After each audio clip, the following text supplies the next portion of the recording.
So the Ring car camera has a lot of issues, and I've been using it for over 2 months, and I'm going to share with you what the biggest issues are. But first, let me go through what it does well. Just a quick note, I bought the Ring. I have been trying to fix these issues, including with Ring, and I have been participating in the forums where I'm asking people, and also other people are asking, hey, am I the only one suffering through this? And I'm going to tell you right now the issues that we're going to talk about, a lot of people are experiencing. Not one, not two, we're talking thousands. The most important thing that you do before you buy this is that make sure your car is compatible with the design. The wedge holder design does not fit cars with dashes that have no gaps.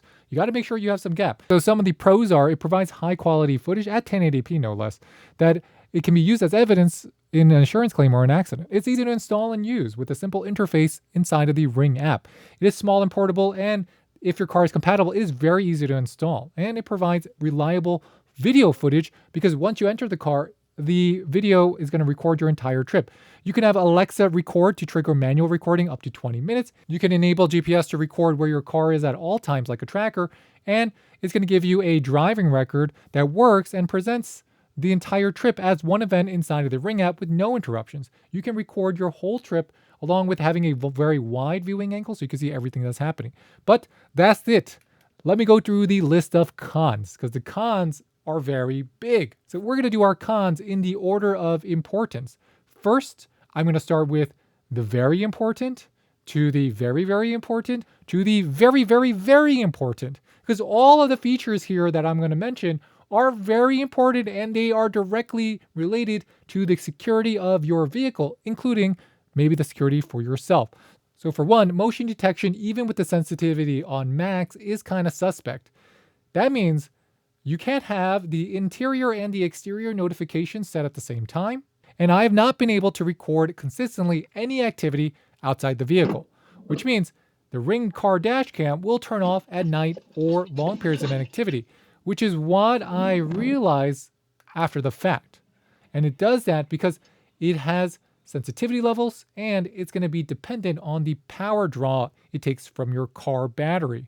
We're going to talk about this more in length later because this is all interconnected in. Another key feature is that the Ring card cam does not continuously upload via LTE. Video is stored inside eternally at 256 gigabyte internal storage, and video can be uploaded, downloaded from internal storage when connected to Wi-Fi. But why is that important? Because if you're not connected to Wi-Fi and you don't pay for the LTE subscription, how do you get access to view your videos? You will not have access. So in the hypothetical situation, if you don't have that connection and someone steals your car and there's no Wi-Fi connected to it, well, what's going to happen? You don't have any footage of the car being stolen. That's a given. And that's unfortunate. And I didn't know that until after the fact. So this seems like a bigger problem, right? Because you're like, okay, that's a pretty big problem. But let's talk about even bigger problems. Footage in the app is at 540p in live view, but you have to download individual 20-second clips to see it in 1080p. And video downloads in the app, because they're limited to 20-second clips, you got to wait until the video itself is uploaded to the Ring servers before you can even download it, even though it's stored locally on the Ring. So how does that work? Other things, you do not have built-in home integration. So let's say there's movement on your Ring car cam. It's not going to activate the lights on your Ring floodlights or on your other Ring cameras. If you buy the Ring Protect Go subscription, live recordings and only live recordings will be saved to the cloud. Any driving recordings or motion recordings are only saved to the device. Let's get into the very, very large problems, at least the ones that I'm experiencing that drive me crazy. The Ring cameras are using something called high efficiency video coding, otherwise known as H.265. It's a video codec and it's primarily used to make live streaming more efficient. This is important because streaming at 1080p uses 50% less data than an AVC encoder, so better quality live streaming when data connections are slower. So if you're somewhere with poor connection, you're gonna have a better live view if you are on using the LTE. However, when you want to view your videos on the laptop or PC, you're gonna get a message, or you might get a message just saying HVEC is not supported by your browser. And I've tried this on all the browsers and I've downloaded all the codecs and it doesn't work. It's also going to ask you, once it says that, to switch to legacy mode to view videos on your PC. But guess what? You cannot change the mode to legacy mode on the Ring car camera. There is no option to do that. And according to Ring, they even tell you that HEVC is not yet supported by all web browsers at this time. You may be prompted by Ring.com to switch to legacy mode in some cases, and we recommend accepting this prompt. However, they also admit that the Ring car camera just partially doesn't have this feature because there is no legacy mode available option. So you're really limited to just utilizing and viewing everything inside of the app, even downloading clips inside of the app on your phone. On your phone. There's no other real way I've been able to download clips except on my phone. So that is something that drives me crazy. I can't even view the clips on the computer, and I definitely can't download 50 clips at once. I got to go one by one. Now, does the Ring car camera record motion all the time when it detects motion? No. But why is that? The Ring car camera has a power management system which will turn itself off in advance of ever depleting the vehicle's battery. So when vehicle is parked, the car camera goes into a low power monitoring mode. But after a drive, the car camera may turn off once it detects a certain vehicle battery level in order to ensure your vehicle is going to be able to start again. So the device will turn back on once the vehicle is started. But what happens when the vehicle is off? Your car camera turns off too over time. Now, I have found this to be very inconsistent because there's vehicle battery usage settings you can change inside of the app, but that's going to be determined by your driving behavior, your battery, the environment, if it's cold, if it's hot. So there's so many things that affect that I find on my newer car, which is a 2023 Toyota 4Runner, that will turn off in about 15 minutes if I have it on medium. Sometimes it gets to an hour. If I put it on high, it only gets to an hour. But get this, I've never, ever, ever gotten a notification after an hour of my car being off. So that means if the ignition is off, I've never gotten a notification after 1 hour. That's including on the highest sensitivities.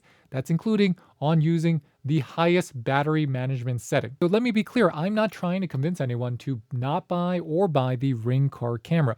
But I feel like after having used it for 2 months and giving it a real shot, that I'm kind of disappointed that Ring has not fixed any of these major issues, because the whole point of getting a security camera is to use it when you drive, to detect accidents, to detect things that are happening in your or outside your vehicle when you're not around. And it does do one thing. It does record your entire trip continuously, easily. But then having to wait till it uploads to the cloud to download it, but only being able to download it for 20-second segments, that drives me crazy. And having the ability to, or not having to worry about the car camera turning off in like 10 minutes or maybe an hour. Like, it's so inconsistent that I don't know how to deal with these type of situations. Because I'm like, okay, what if I leave my car here and I have it on high power management, but it turns off after 10 minutes and something happens. It doesn't record it. But then other times when I don't need it, it might go for an hour. These are the things that the inconsistent nature of the car camera, it makes it less reliable to use. What it does give you is that it is part of the Ring ecosystem. You can view it easily inside of your Ring app. And, well, you have continuous live viewing. You can record the whole entire live view. And it's pretty efficient. Now, 1080p, this is the last point I want to make. A lot of people are going to get at me saying, I don't focus enough on the video quality. I know the video quality is not amazing. 1080p is the best you're going to get here. And pretty much that's what Ring offers. If you have a 4K video or a 2K video, you are going to need a removable drive to take that data or those videos off and plug it into your computer. Now, this does not come with any micro SD slot. So there's no option here. But if there was an option, believe me, I would be saying, oh, wow, they have the slot, but they don't allow us to record and then store it locally and then put it on our computer right away. I think that was a mistake. But since they don't, it's not really a complaint of mine. So I know what I'm getting. I know what I got into. But I seriously hope Ring fixes these issues in the next few months. Because as someone who's had it for 2 months, if Ring doesn't fix it, I'm getting rid of it. So with that, thanks for watching, everybody. This is David with the French Glow. If you liked or enjoyed this video, please hit that like or comment button below. Make sure to tell us what your experience is with your Ring camera. And I'll catch you next time. This is David with the French Glow, signing off. Bye, bye, bye.